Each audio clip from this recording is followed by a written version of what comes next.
Je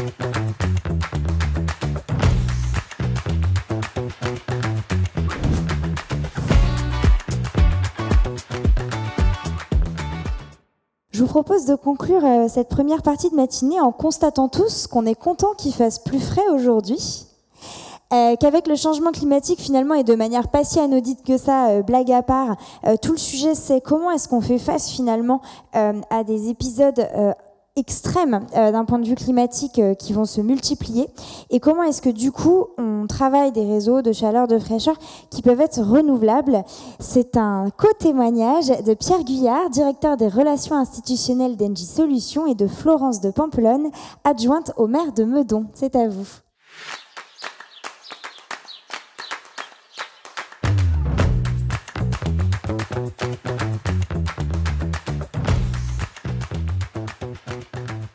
Bonjour à toutes et à tous, ravi de retrouver cette belle matinée, cette belle journée du Hub Institute et de l'Impact City Forum parce que, effectivement, d'année en année, à la fois on trouve des solutions et les problèmes, comme on vient de le voir, s'accélèrent, donc il faut qu'on trouve collectivement des solutions.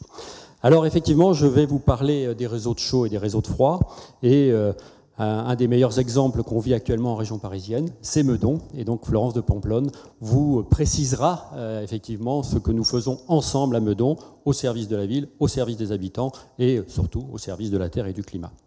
Alors effectivement, pourquoi parler du réseau de chaud et des réseaux de froid? Parce que on dit toujours l'énergie, c'est le problème, effectivement, il faut développer l'électricité, sauf que je vous rappelle quand même, comme je le fais assez souvent, que la consommation électrique d'énergie en France, c'est 25%.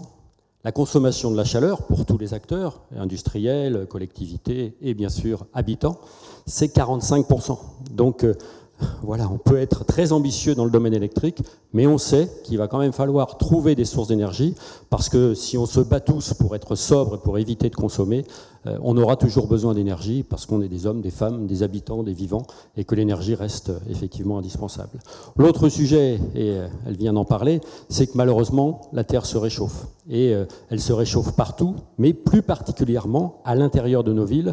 Et donc il faut, je disais dans ce slide, effectivement le climat de Paris d'aujourd'hui, c'est le climat de Bordeaux il y a quelques années. Le climat de Strasbourg aujourd'hui, c'est le climat de Lyon il y a quelques années. Et donc ces phénomènes effectivement de densification de la chaleur en ville eh bien, s'accélèrent et il faut trouver ensemble des solutions pour aller de l'avant. Alors qu'est-ce nous, chez Engie Solutions, on développe? C'est ces fameux réseaux de chaud et de froid qui vont permettre effectivement à la fois de mutualiser les usages. Tout le monde n'a pas besoin de chaleur ou de rafraîchissement en même temps. Un bureau, un appartement, une collectivité locale, une école, une salle des fêtes, je ne sais quoi. Les usages sont différents. Donc on concentre la production. Bien évidemment, et vous allez le voir après, on va chercher toutes les énergies renouvelables disponibles dans vos territoires. Il faut les analyser. Et après, ça permet de réduire les émissions de GES, de réduire les risques sanitaires, parce qu'on véhicule de l'eau, on produit à un seul endroit et on véhicule de l'eau chaude ou rafraîchie ensuite. On évite, notamment grâce au réseau de froid, les problèmes d'îlots de chaleur, parce qu'on va concentrer là aussi la production en limitant son impact environnemental, et donc on distribuera effectivement de l'eau fraîche qui évite d'avoir des climatiseurs partout, qui eux-mêmes deviennent des émetteurs de chaleur très forte. Et notamment à Paris, mais c'est vrai aussi en région parisienne et à Marseille, dont je vais vous parler, ou à Nice, ou à Cannes, c'est qu'on valorise aussi des immeubles, parce que aujourd'hui, allez voir les terrasses des immeubles parisiens, de bureaux, les hôtels, ils avaient des tours à réfrigérantes partout. Eh bien aujourd'hui, ils peuvent valoriser ces espaces, faire des rooftops qui sont très à la mode, et bien sûr, ça valorise l'immeuble, bien évidemment, également. Voilà, et pour le chaud, eh bien, on va aller chercher, comme je le disais, toutes les énergies renouvelables disponibles, la géothermie, on en parlera avec l'excellent exemple de Meudon, la biomasse, le soleil, parce qu'on fait de l'électricité, mais on fait aussi de la chaleur avec le soleil, et ce qu'on appelle les énergies de récupération, parce que vous avez dans vos territoires parfois un industriel qui consomme de l'énergie pour ses propres besoins, mais qui en émet un certain nombre aux petits oiseaux, cette énergie, on peut la récupérer et la distribuer à l'avantage de tout le monde. Alors voilà, les différentes sources d'énergie, la biomasse, les UVE, les usines qui traitent les déchets, on vient de parler de déchets, eh bien, elles permettent effectivement d'alimenter les réseaux de chaleur. La chaleur fatale, ça chez les industriels. La géothermie marine qu'on appelle thalassothermie, on peut récupérer effectivement, grâce à la température relativement stable de la mer, eh bien, on l'utilise pour chauffer ou pour rafraîchir avec des pompes à chaleur très performantes.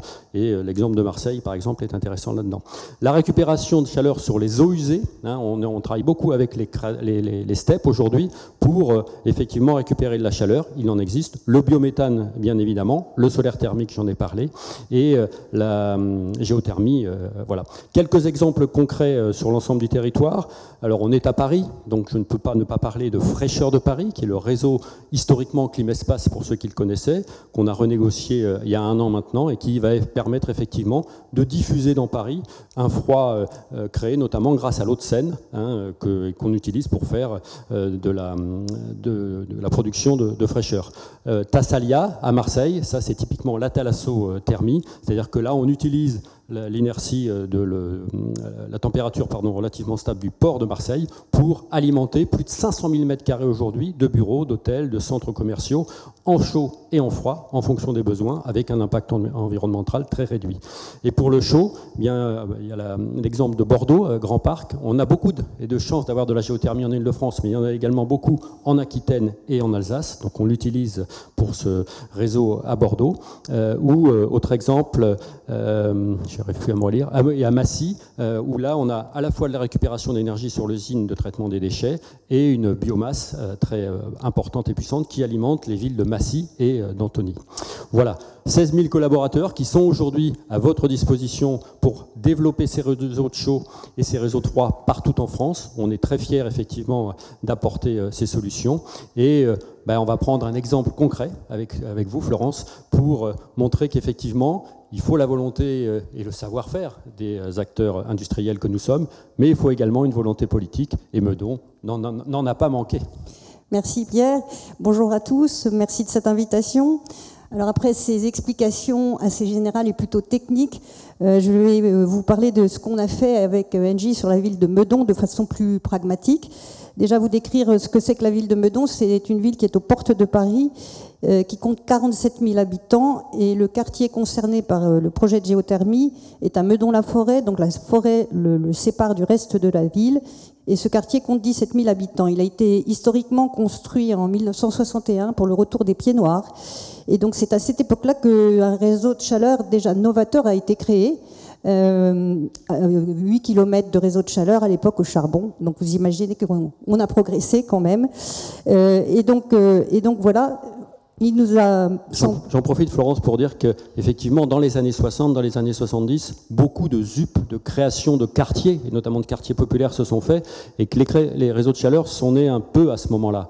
Et il n'était pas inintéressant de voir que, vous avez parlé du charbon, en fait, on peut faire évoluer le mix énergétique d'un réseau de chaleur en fonction des innovations que nous inventons, que les bureaux d'études inventent, pour effectivement éviter de faire de la pollution atmosphérique. Voilà. Et donc, en fait, la politique volontariste qui est menée par la ville de Meudon, qui historiquement est une terre de science, on a le CNRS, on a l'Observatoire de Paris-Meudon, on a beaucoup d'entités scientifiques, donc c'est une terre de science et d'innovation. Alors la géothermie existe depuis longtemps, mais donc on l'amène depuis 2014, date à laquelle on a créé la délégation du développement durable sur la ville. En fait, il y a l'empilement administratif qui nous bloque beaucoup, puis souvent, c'est peut-être pas politiquement correct de le dire, mais je le dis quand même. Donc normalement, la compétence environnementale chez nous dépend du territoire. Mais on a bien remarqué qu'il fallait quand même que les villes s'emparent aussi du sujet pour gérer au quotidien les problèmes environnementaux. Alors devant l'urgence climatique, bien entendu, il faut que la ville de Meudon s'adapte et puis traite le problème. Et donc, on est sur des projets de transformation énergétique, mais bien entendu, on commence par prôner la sobriété, comme tout le monde.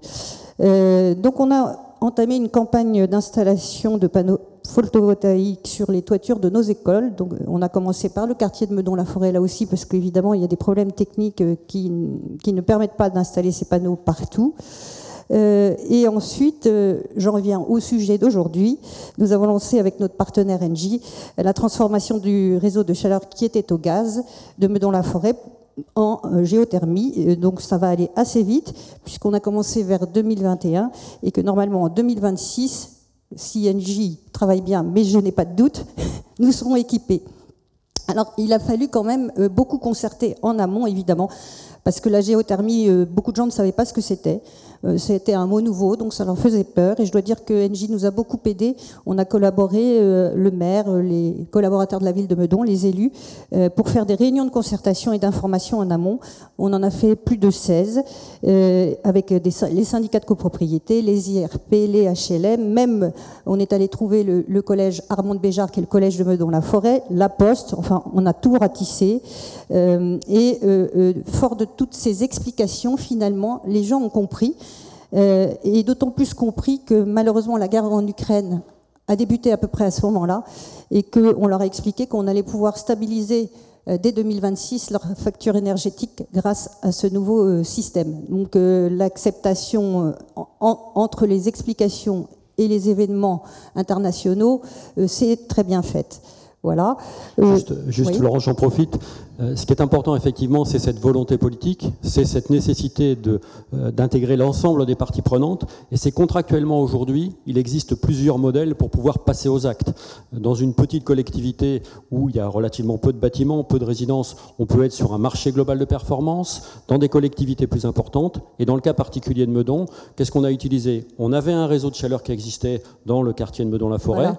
De nature privée, historiquement, hein, c'était la copropriété qui le gérait, et en accord avec la collectivité, en accord avec les bailleurs qui étaient aussi partie prenante de la démarche, bien sûr la copropriété, c'était important de les rassurer et de leur montrer que c'était le sens de l'histoire.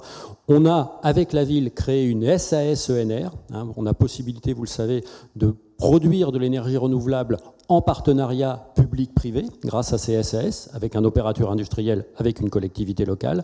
Mais il existe aussi l'outil de la délégation de services publics, la concession, et les CEMOP hein, qui existent. Donc aujourd'hui, le mode d'achat public permet effectivement de passer aux actes, j'allais dire, sur tous les territoires et dans toutes les dimensions possibles. Pardon. Non, mais je vous en prie. C'est très bien que vous complétiez mes propos. Et en plus, on a une petite chance aussi sur ce dossier, c'est que les installations seront en périphérie du quartier. Donc, dans le fond, ça va gêner quelques habitants, mais pas la majorité des habitants du quartier. Ce qui compte aussi, c'est le diable se cache dans les détails, et là, c'est quand même important.